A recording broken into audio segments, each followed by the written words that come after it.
Welcome, Arcs. I'm Anamana, joined by XingKazma. And if you're listening to Oracle Fleet Podcast, Episode 3, your weekly podcast of PSO2 news, information specifically for the global servers. How you doing, King, today? I'm doing good. What's going on, everybody? Not doing too bad myself. And we're also joined today by CutieKittyy, a streamer you may have seen in the directory for Twitch, also a content creator who plays on Ship 2. Thanks for joining us today on the podcast. How are you doing today? Doing good. Thanks for having me on. Happy to be here. Awesome. I guess, yeah. So I've asked you how you are. How are you doing today, King? Did I ask before, or did I just go into welcome? King, you there? Hello? How you doing? What's up? I said no because you don't care. Oh no, sorry. The mic must have cut out or something, but He got so offended he left. Yeah. So I guess we'll go into Q&A, like a quick Q&A we've got for Kitty joining us. How long have you been playing PSO2 for? So I've been playing officially since the NA launch on PC, but I did play on GP for like a couple of weeks a few years ago, and it was just way too confusing and I didn't know anyone, so I ended up quitting. Yep. And then as soon as I saw it was coming to NA, I jumped on it. Yeah, I think a few of us were like that. I know King played it all the way through for the last few years, right, King? Oh yeah. Started on my friend's PC because I didn't have my own. Mm-hmm. And then recently moved over when it came out on PS4 and been one ever since then, religiously. Yep. Awesome. I did try playing on PS4 a few times, but the inability to kind of translate it was the big thing that got in the way for it. Did you play with it translated, Kitty, when you played way back? Yeah, I played with it on PC through the tweaker. Awesome. I don't even remember. I played it like way back at launch and like back in 2012. I don't even remember if it was translated properly or they only had like monomate and stuff like that translated. It's a while ago, but yeah. What class do you main? We were talking about it just before. We were talking about summoner stuff, but I believe you play a very specific class that you focus on. I play Bouncer. Bouncer is the love of my life. I've been playing it since I started, and nothing else has tempted me as much as Bouncer. So do you hybrid, or do you main in a specific weapon? I hybrid. When I first started, I mained jet boots, and I actually hated soaring blades. And I was like, the thought of having to play both of them made me almost want to change class. But once I took the time and I learned both weapons, I started to just love both of them equally. They both fill their own uses. Yeah, so I guess for anyone that may not have played PSO2 before, or even people that haven't played Bouncer before, what would you say the uses are for each of the weapons? So the jet boots, they have 1,000,001 iframes, so they let you like stay in close quarters and just dodge everything if you're better at dodging than me. Yep. And then they can put out like a Zondil and a Zanverse to help support your party. And then the soaring blades are a lot more about precision. Like if I'm at a part of the fight, like say Persona, where he's moving around the room and you got to follow his chest, soaring blades are it. Like jet boots, the grand wave will never reach him. You'll just be kicking the air the whole time. But the soaring blade, you'll just be right in his face. Yeah. And the main times I swap is around the cooldowns. So you have like a damage cooldown for jet boot and a damage cooldown for soaring blade. So I just swap to whichever one has the cooldown up. Mm-hmm. How do you the one of the frustrations I have with PSO2 is that it doesn't really show on screen, as far as I understand, it doesn't really show on screen the cooldowns like in something like World of Warcraft, where you'd see like a timer countdown on, poison or something like that. How do you tend to manage your cooldowns like that? I just have them on my sub palette, so I just like glance down every now and then and look at it. And also after doing it for a while, you start to kind of get a feel for it. Yeah, so I guess more of the button style. I know there's like, I guess maybe the way I'm thinking of it then is like buffs and debuffs and seeing how they tick down, or any hidden kind of abilities. It'd be cool if that stuff was shown, but now that you say it, I get what you mean about it. That's what I do with Summoner's Mark and with Alter Ego. Yeah, I just glance down at it. They make it pretty obvious, and I make sure my buttons are kind of big so I can see it. Like, there's a fun fact. If actually when you're using shifter and debug, after it's about to get used up, if you look down and you look at the little icon by your health bar, it starts flashing white, letting you know that I think it's a 30-second time limit before it goes out. Okay. That way you should know to reapply it. It's kind of weird. Oh yeah, I definitely use that. That's something I need to pay more attention to, actually, because using a pet, the weird thing about pet is the pet gets 2 buffs. It gets 1 for if it's buffed and a bonus as well for if it's asked for the buff. So I think that's where there's so much going on sometimes in the game that I tend to just shut some stuff out of memory and just focus on what's happening, kind of thing. And one thing that's cool about Bouncer is actually if you have a Tecker shift and D-band on you, when you use your own shift to D-band, it'll just reset the ticks on it. Oh, so you can just endlessly keep your Tecker buffs the whole run. That's pretty awesome, actually. I didn't know it. I thought that I kind of figured that, hey, it wouldn't override it, but it probably wouldn't affect the timer. But if someone had a higher level shifted to band, it would overwrite whatever kind of thing. But yeah, sorry, you go. I learned that little trick from the Bouncer channel in the Fleet Discord, which I recommend anyone to go there if you're trying to learn. Yeah, that's the Phantasy Star Fleet Discord. You can just go to discord.gg/PSO2 if you ever want to access that. What do you tend to get up to on stream as well? So I'm usually grinding pretty much all the time. I'm not someone who likes to sit in the lobby for a long time. I'm always trying to run triggers or run whatever quest is currently going on. I'm trying to farm my Serpent Cleanser jet boots right now. Yep. And so I'm pretty much just sniping winter triggers as much as I can on B7. And then when I don't see anyone with triggers, I'm running Persona to try and get my Trailblazers upgraded. Yeah, I've heard of that servant weapon. Is it a 15-star or a 14-star? It's a 15-star. You can get it from the Winter Urgent, and then you can also get it from the recommended quest, the same one that drops crack. I don't remember the name of it. Yeah. What? Bone and Chaos? It's got a new silly name. It's basically Piper of Disharmony, isn't it? Yeah. Yeah, I can't remember the name of it, but all the new names are really weird. I think I might have played it once since it's been on global. I haven't really been playing a whole lot, but when we had the last week where we had a broken world of Twisted Shadows, I was running that over and over. But what have you been thinking of, both of you? What have you been thinking about the new recommended quests?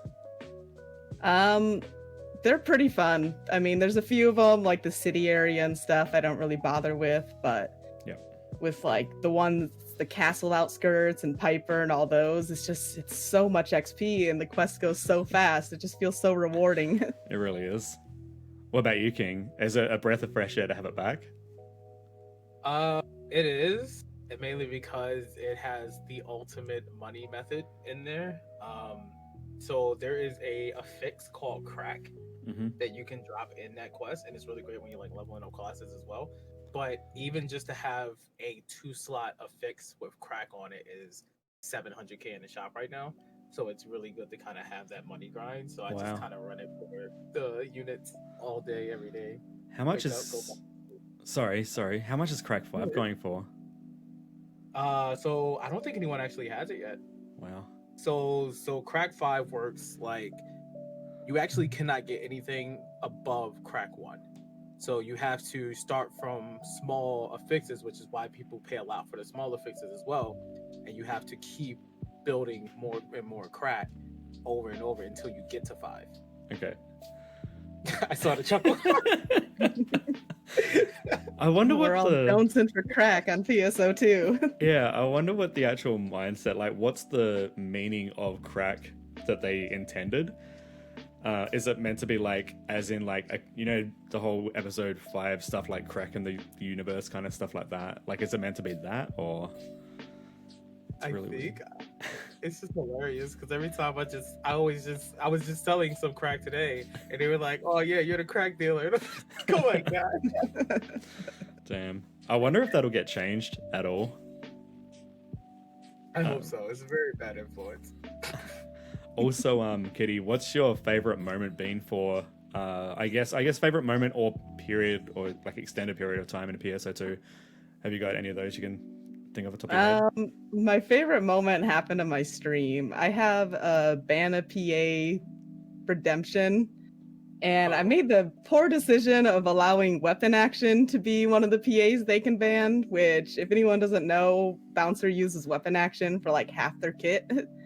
And so I had someone, a viewer, the janitor, he redeemed Bana PA and banned my weapon action. And so I decided to go fight Mask with it.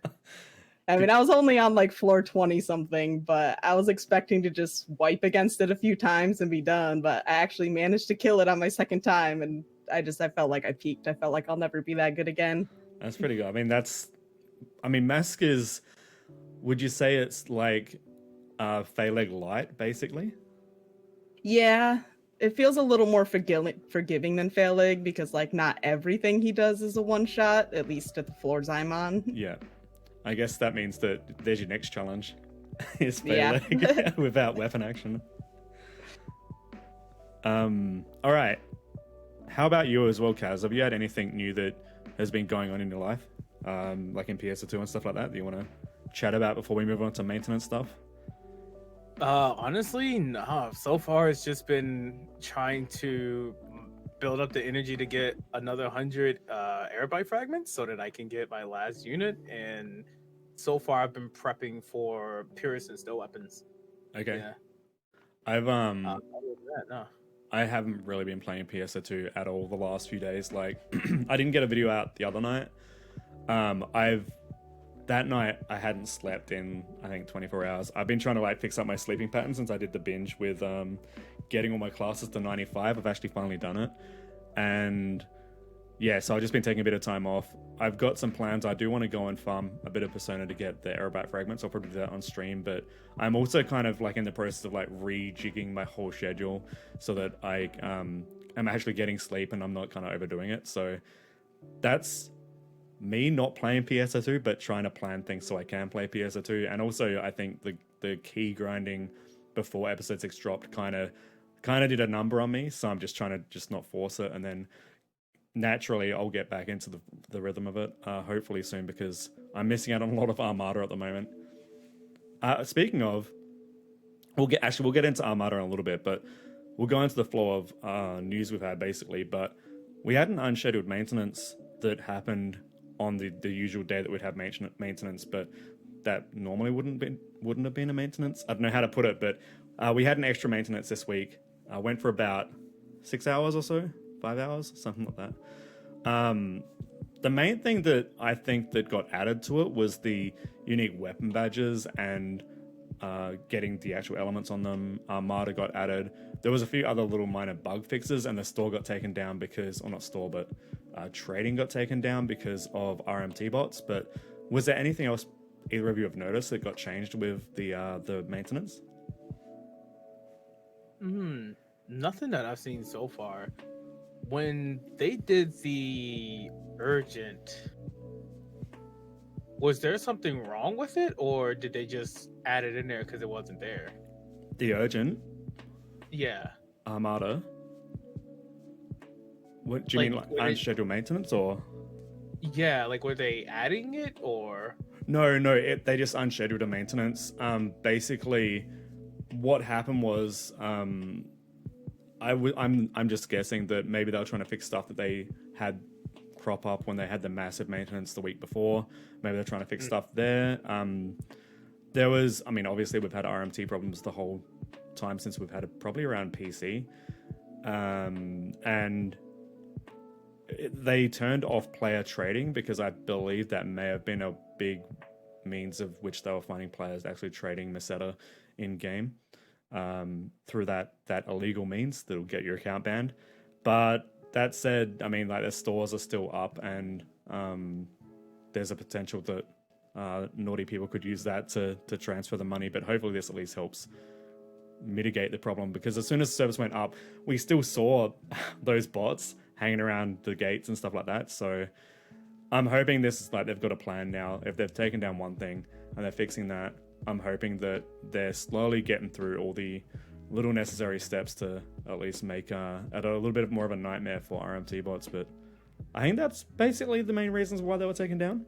We have maintenance. Fair enough. Okay. I Hmm. thought it was just like I didn't understand what was going on. I was actually at work when they did the unscheduled maintenance, and I was like, "Huh? What happened?" I'm glad I'm not home right now. Mhm. And then when I came back, it didn't really seem like, because normally they have like a bigger reason, like something was messed up. I know the biggest reason was the elements not being on the weapons, but other than that, I didn't know what was going on. The thing is with this stuff is that they can't really reveal what they're doing, because as soon as they reveal it, then like illegal parties will then just find a way to circumvent the things they're preventing, right? Which is a hard part of that. But other than that, there was like a bug fix with like the scratch ticket from the swap shop. There were some items that were affected where apparently couldn't be exchanged at the swap shop, I guess for trading into either buy items with AC scratch or with the recycle badge system. And there was an issue with the Dark Revelry trigger as well, where it couldn't be used by some players. But that's about it, what they reported on. A lot of us were kind of hoping that they would have put up the Chevelle unit exchange and also the ultimate booster exchange, but they haven't popped up just yet. Yeah, the fact that they didn't add that in and then they gave it to us as drops, it really made me think like maybe there was some big bug involved with them trying to put it in or something that they have to resolve first. Yeah, I don't know. Honestly, I don't think they will. It'd be interesting to see. I think we'll probably definitely know next week. If it doesn't, like, on next maintenance, what it's Saturday for me, it's Friday for you too. So like, yeah, mid of next week, if we don't see it pop up, I think it's a good sign that maybe it won't pop up, or maybe they'll do like an update once we hit parity where they try to kind of dot all the I's and T's and bring back any old type units or weapons, sorry, as I don't know, like as camos or something like that. We could see something like that in the future, but I don't know. A lot of people were really frustrated that the Chevelle unit exchange specifically wasn't there. I can imagine a lot of people were probably planning their Khaleesi units for it and had affixed them and everything, and then it just wasn't there. Yeah, definitely. Outside of that, that's pretty much the maintenance we had this week. It's an off week. We wouldn't have expected to really have anything drop, but we also got like the AC scratch, I guess, was another thing. But I'm just going to switch over to the news segment. We don't really have much here to talk about in terms of what's on the PSO2 website, but we should hopefully be seeing some updates that maybe tonight, in about 8 hours from now, we will have... Is it 8 hours or is it 9? It might be 9 hours. 9 hours. 9 hours from now, we'll have the new Genesis event happening on YouTube. Yes. I'm so excited. Yeah. I'm trying to have a watch party together.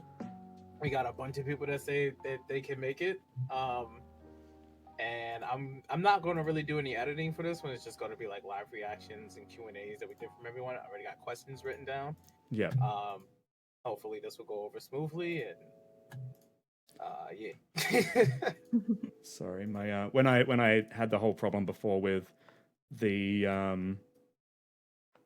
with the stream software dying, I had this problem where I couldn't actually I've had this problem pop up where basically it just reset everything. But we've got the new Genesis closed beta for Japan that's going to be happening in maybe like February, around then.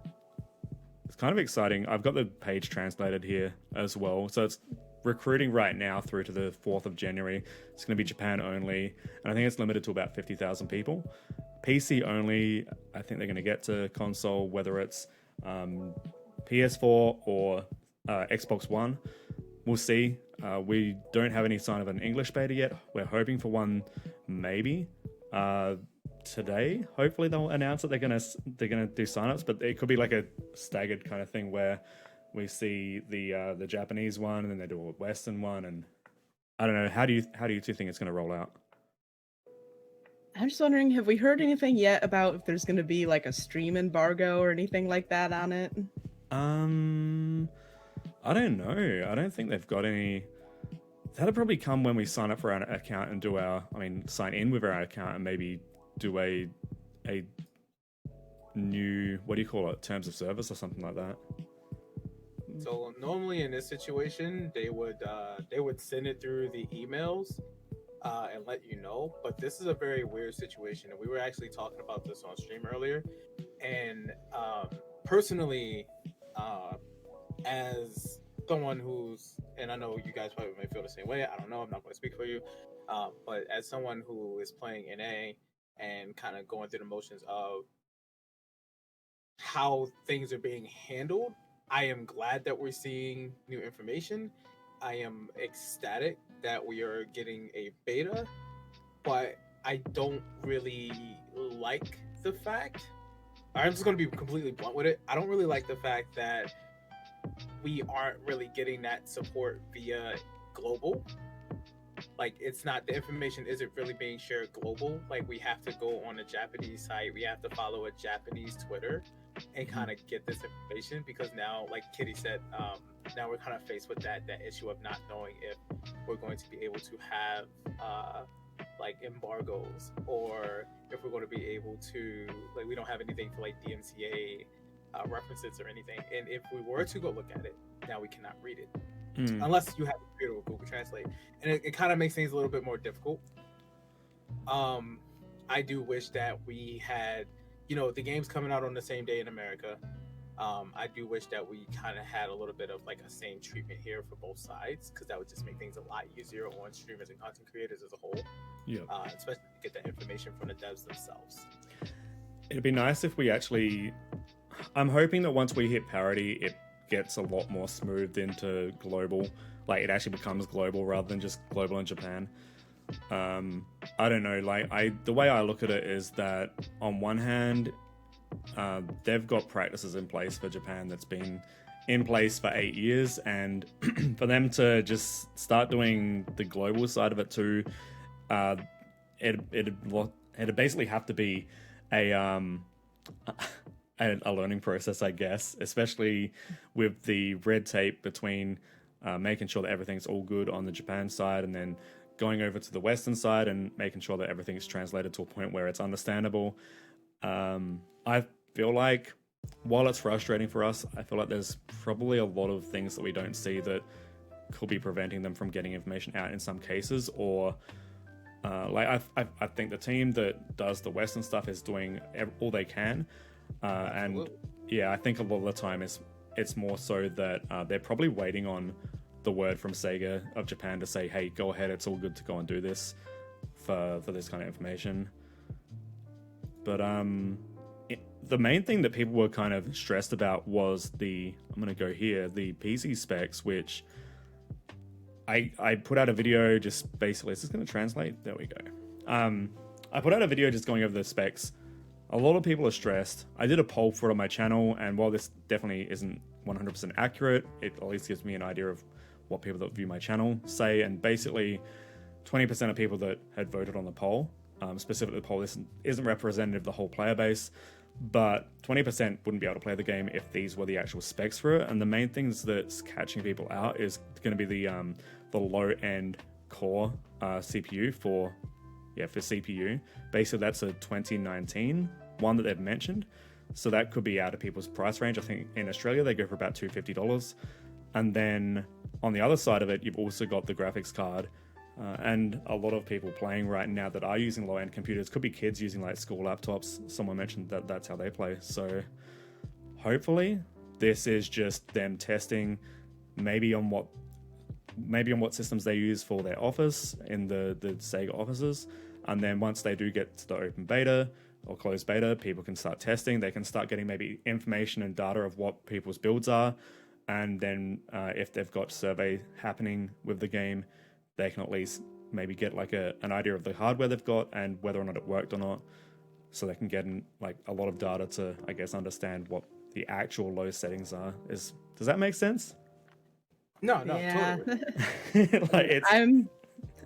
I'm part of the 20% that like my processor and my graphics card aren't making the cut. This was a budget build like 5 years ago. So I'm looking at, if it stays the same, I'm gonna have to build a new PC. But I also wonder if maybe it'll be a little lower for live. Like maybe they just want people with a certain level of computer to be the ones beta testing, so they can separate like what's an actual bug and what's just because they have a low optimized PC. Yeah, absolutely. And as well, no, you go, Kaz. I was just going to basically... No, go ahead. Yeah, I was just going to say, just echoing that this is probably not the final PC requirements, we might see a little bit lower. But yeah, you go. What were you gonna say? I was going to say that PSO2 or RapidCommu just put out a tweet, and they're going to be showing off the character customization tomorrow, which may also entail some classes to be revealed and a little bit of beginner gameplay. There you go, a little bit of an interface. We see this live on stream. Wait, they posted a YouTube video. No, that's the link to the stream. The waiting room, yeah. Okay. Wait, so let's translate this. What did it say? Prologue 1, which is a stream tonight for me, probably morning for you guys, but it's going to be about 10 hours from now. Will be broadcast at the time they've mentioned here today. Be releasing. It's actually behind a day. I know that's really weird. They've said Saturday, December 18th, but that'll be the 19th. Anyway, we will release the latest information of PS2, and yes, this time not only the video but also Character Beyond the Ultimate will be released in actual machine play. So does that mean that I could take that as multiple ways, right? This is like obviously a bad translation because it's from Google, but does that mean that they're going to be doing it live on stream, or are they going to be doing it? And does that mean that all the previous content they've shown us has been pre-recorded? I mean, most of it's been pre-recorded, but will they release a benchmark that maybe has character creator? Oh, the benchmark would be really cool. I've seen a couple games do that. Mm-hmm. So I think they're going to have someone just like live playing it as they talk through it. And they're just going to be playing live from a computer and kind of just commentating over it. This makes me really happy because just looking at the character creation screen, I'm just like, oh, this is going to be so good. Yeah. I just can't get looking at it.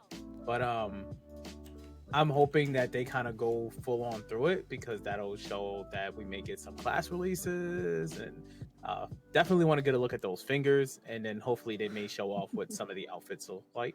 Yeah, coming over from you as well. They're gonna drop a bomb and tell us the toes are gonna move too. We've seen this picture, right, with all the classes. Yes. So how's this sound?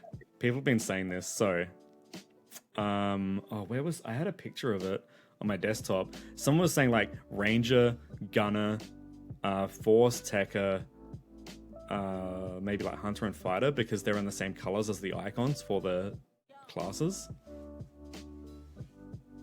I believe it. Yeah, it's interesting. I wonder if that was like they meant to tease it like that. I mean, I'm definitely down to go back and play Fighter if Gunblade is still in the game. I will definitely play Fighter. Actually, if this is how it is, and it is those 6 starter classes, and maybe later on we'll see Bouncer and Bravero and maybe the other Scions. If you're playing Bouncer, Kitty, what are you gonna play? What's your default? I don't even know. I don't want to think about it. I feel like the closest to Bouncer for Soaring Blades would probably be Fighter, and then for Jet Boots is weird. It's so unique in comparison to the other ones. Maybe like I really like the air combat kind of classes. Like when I play Monster Hunter, I'm an Insect Glaive main, so I really hope they have something floaty. And then also melee. I'm not a huge fan of ranged. So this is the RapidCommu Twitter that popped up, and it seems like it's a microblog between basically just another blog for Sega to advertise PSO2 and kind of hinted at little updates to the game and what they're going to be announcing and showing, like a preview kind of thing, I guess. So I'm going to pop that in chat as well if anyone wants to go and follow that. But yeah, that's like the main news we've got. Like the operating system changes, and the other thing about the closed beta is that it's really meant to be for Japan only. I feel like a lot of people from Western countries and even non-Western countries are probably going to try to join. I don't know if it'll be region blocked or geo blocked, but I think the main purpose for this is for them to test how it is in the Japanese region. And if they are going to have a Western region beta test, it'll probably be more focused on the Western side of things and getting the data they need for the Western side of things. So I am kind of hesitant to have a look and see if I can jump in. If I did, I'd probably just try to get some footage, and that's it. I probably wouldn't try to rush and play it, I don't think. But it's kind of a weird gray area, right? Like being a content creator when something like this comes out and we're not too sure if it's going to come out the same day as a beta test for West and Japan. Because you're kind of missing out on like growth and views and stuff like that if you're not on top of it, right? Yeah, that makes it tough. I guess it's just one of those things where it's like, one of my plans was to kind of take a bunch of Western players and just play with them. That way I'm not kind of ruining the game for any Japanese players I may run into. But it's just one of those situations, you know, you kind of just get in there, you get a feel for it, you run a couple of quests, and then you leave and kind of do like your review on how was it for you. Because again, like you said, you know, you want to catch it when it comes out so that you can kind of get the community while they're hyped. But if you can't do that, and this is again why I said, you know, I wish they were kind of doing this for NA as well. Yep. Because now it's a race. in some ways, it's a race for some people, and everyone's trying to get in. And I don't even think they announced that they're going to do this on a platform yet either. So I don't know if this is going to be through Steam or Microsoft. Or... If you're a content creator that was trying to cover this and you weren't on PC, you'd be kind of out of luck as well, right? You'd have to be asking people to get footage for you. Yeah. $50 per minute. No, never. Never. But yeah, that's basically all we can really say about the closed beta is that it's coming. It does say here that they'll be scheduling it around, I guess, mid to late February, which actually makes sense because we did also have this article here before we move on, which was basically saying that they're looking to update PSO2 mid-February. And you look at this, I just made this connection now. Early February is when it's going to end for this sign-up. Oh, wait, no, that's the second. Yeah, okay, so they're going to beta test it from January to early February, and then it's going to come out on the West, at least for PSO2. Hang on. Yeah, prior to release. I was like, wait, are they going to release it in February? Prior to release in mid-February, so it's going to go straight from beta test into just going live, by the sounds of it, at least for base PSO2. There's a lot to see. Yeah. Maybe we'll get a little better idea of the specs through that. Absolutely. The other thing they mentioned is the cloud version. And I don't know. The cloud version for Switch, I can't access from Australia, but I have a feeling if they did Microsoft xCloud, that could be possibly a different story. And it would be a good happy medium, I think, for people that maybe can't afford a high-end PC to run the game. If they could at least just pop open their browser and play, maybe that'd be a good trade-off. I don't know. Have you two played with xCloud much? Not with xCloud, but I did try to do like the Switch Cloud PSO2 and it wouldn't work. I haven't tried like the workaround to connect my Switch to Ethernet and maybe see if it'll load then. What about you, Kaz? So yeah, that thing's kind of weird. I logged in just to get my Legend of Zelda stuff, and then I had to leave. You have to like keep pressing the home button every 10 seconds, otherwise it's going to kick you out, which is it's kind of weird to get into because that means you got to move fast. Yeah. And I don't know, I kind of liked it, but then I kind of didn't because I was like, I just want to take my PSO2 with me like I did on the Vita. Yeah. Anyway, that's fair. Yeah. All right. So that's basically the news we've got for today. If we've got any questions in chat, we can do some viewer questions and answers to wrap up. Oh, actually, no, we haven't covered one more thing. But think about questions for when we do wrap up. Armada of Annihilation, how have you been finding it?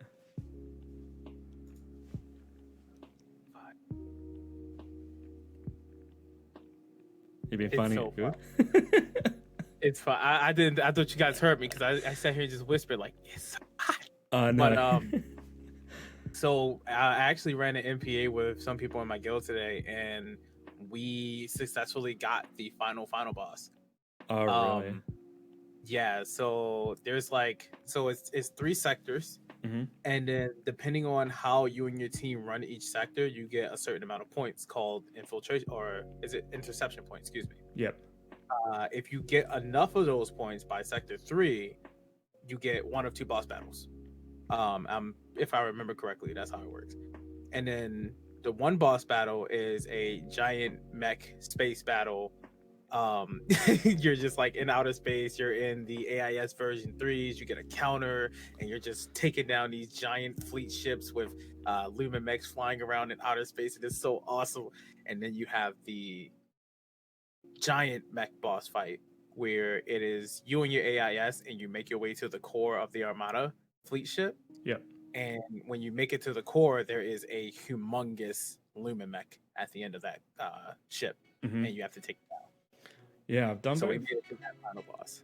I've done both on Japan, but I didn't know that the I thought they were just random the way they'd pop. I wasn't sure if it was like based on the points, but do you know roughly how many points you need to get to fight the big boy? I do not know, but I do know depending on how many points you get actually dictates how many drops you get as well. Okay, yeah, I And remember reading. depending on, yeah. So I'm not entirely sure. I would have to go back and double check just to know for sure. But we were lucky to get that because I've played at least 3 or 4 of them so far. We have not gotten that boss until today. Yeah, And this time I ran with the MPA. So awesome. Yeah, I ran with my alliance, and my alliance is pretty cracked in comparison to me. And we just got the single big AIS in the middle of space battle, which was not too bad. I had fun with that. What about you? Kitty? I didn't even know there was a second boss or a second final boss. I don't tend to not really look at the quest on JP before they come because I don't want to get it spoiled. So I was actually just thinking like last week, I really wish that we would have a quest that would let us go into space. And then this thing dropped and I was just so happy. Like, Yep. I never thought I would enjoy AIS combat. Yeah, that's what I like about it, is that it's AIS without falling all the time. Yeah. Going to do a Magatsuki after fighting that just feels so bad. Oh yeah, can you imagine if they added AIS Vegas for the Magatsu fights? That'd be so good. And Yamato. What loot has been dropping from it as well? Nothing grind-worthy, really. So there is the weapons that are in the prize metal shop, which if you get them from the prize metal shop, they're automatically at plus 30. If you drop them from the quest, then they can go to plus 35. Which they're kind of just like skip. If you want to use them, but I mean, honestly, they're just skip. Other than that, I think the biggest thing to grab from this is going to be Basilisk weapons for those who want to get phrase decay. Yep. For Phantoms. And then other than that, there are the prize medals for the materials so that you can get the timed abilities for the ultimate quest that's going to come. Yeah, I saw that. Someone was saying something about you might be able to get recipes for crafting from one of those metal shops. Does that sound right? Or was I reading that wrong? If we're talking like the arm extension? Yeah, I think, or maybe like timed abilities or something like that. Unless they just added them automatically and we've just got the material we can use to make them. Yeah, if it's the timed ability, more than likely then I think they meant the it's like a little purple crystal that you can get from the prize metal shop. Yep. And use that for the timed abilities. Awesome. So everyone's kind of just getting ready for the urgent quest. I mean the ultimate quest. Yeah, that makes sense. But the big question, is there any crack? Is there? Honestly, I'm not sure. Oh, the other thing that's dropping from it is we're starting to get glares as well. Yes. Which is part of a super affix coming. It'll probably be coming. Is Guardian Soul in now, or is it going to be in when TPD drops? It's going to be in when TPD drops because we're still going to need Meteor Glare, Forger's Glare, and I can't remember the last one. There's 3 other glares that we need. Yeah.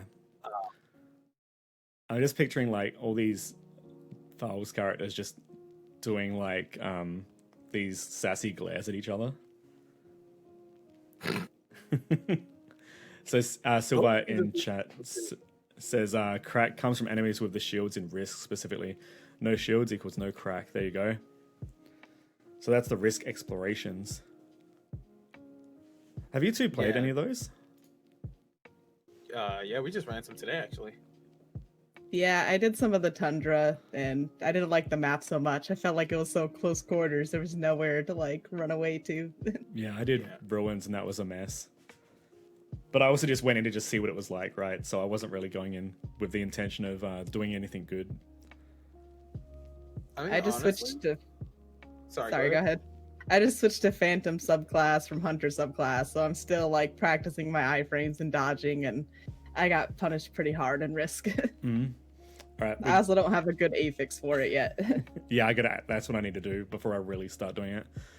We got a question in chat from Planet Bliss. Risk, is that an advanced quest? No, advanced quests kind of have been an old thing since episode 3. They were great in episode 3 to grind, and in episode 4 kind of, I guess, but we got keys that were really good for experience grinding, and also now we've got the 4th recommended quest, which is a fallback under keys, better than advanced quests. But for Risk Expedition or Exploration, these actually unlock at level 85, and they're basically ultra hard explorations, but they rotate the stage. There's a set of them that you'll have every few days that will just swap around, and you can go in there and just fight enemies and do your thing. Is there much other focus other than that with them? Actually, yes. So within those quests, there are a certain couple of series of weapons called the Omen series. Those are really important to get right now because, and I'm checking right now, you're going to need 2, depending on whatever type of weapon you have.